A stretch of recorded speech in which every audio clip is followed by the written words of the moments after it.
everyone. Welcome to Maria's Kitchen Live. Thank you for joining me today. Today I'm going to show you how to make green chili stew. So here in Pueblo, we celebrate the end of September, we celebrate the chilies, Pueblo chilies for the Chile Festival. And so I thought we would use some Pueblo chilies and some green chili stew. And what I discovered is there are many different types of recipes for green chili and for green chili stew. And so I thought I would use a combination of recipes. So I am going to share with you what I ended up doing in my recipe. And it turned out pretty good, but definitely do something different if you'd like.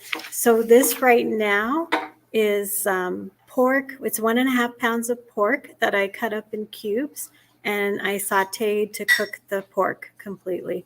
And now I'm adding in some herbs. And so I added in oregano, cumin. That's the cumin.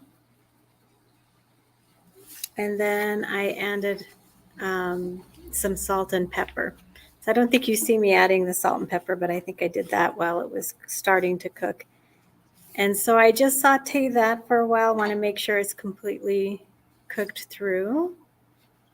And then you also, just so you know, traditionally it's pork that goes into the green chili stew.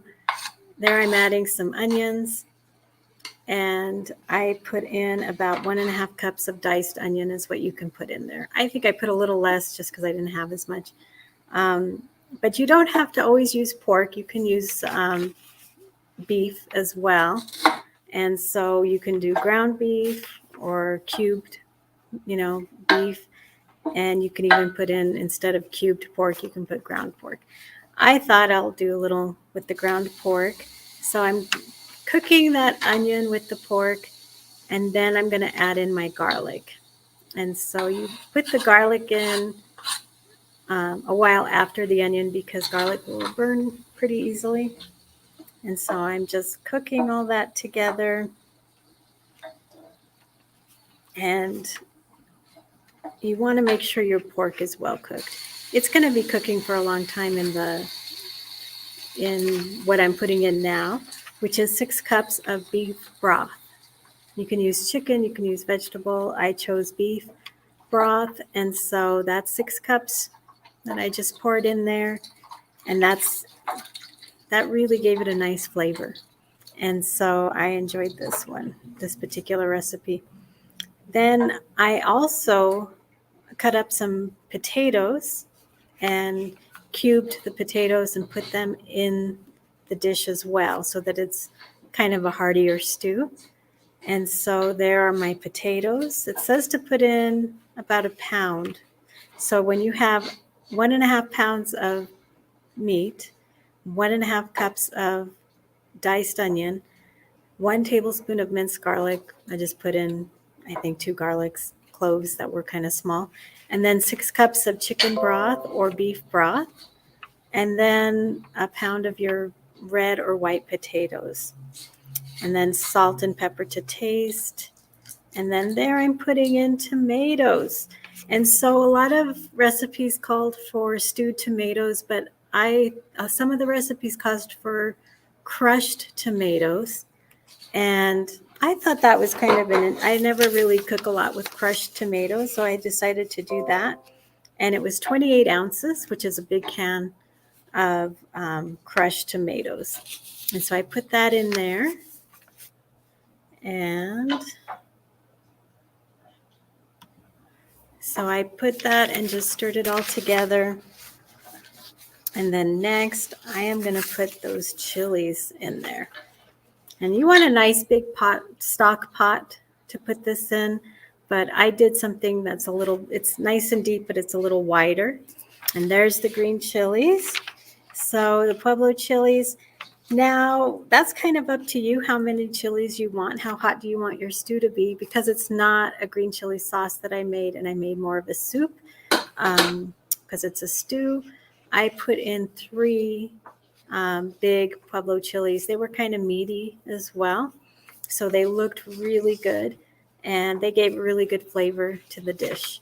Now, if you want it hotter, one of the recipes I was looking at actually called for 8 to 10 chilies.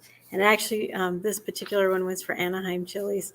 Those can get pretty hot, so I don't know. You can always add the chilies later if you feel like it's not hot enough. So there was that.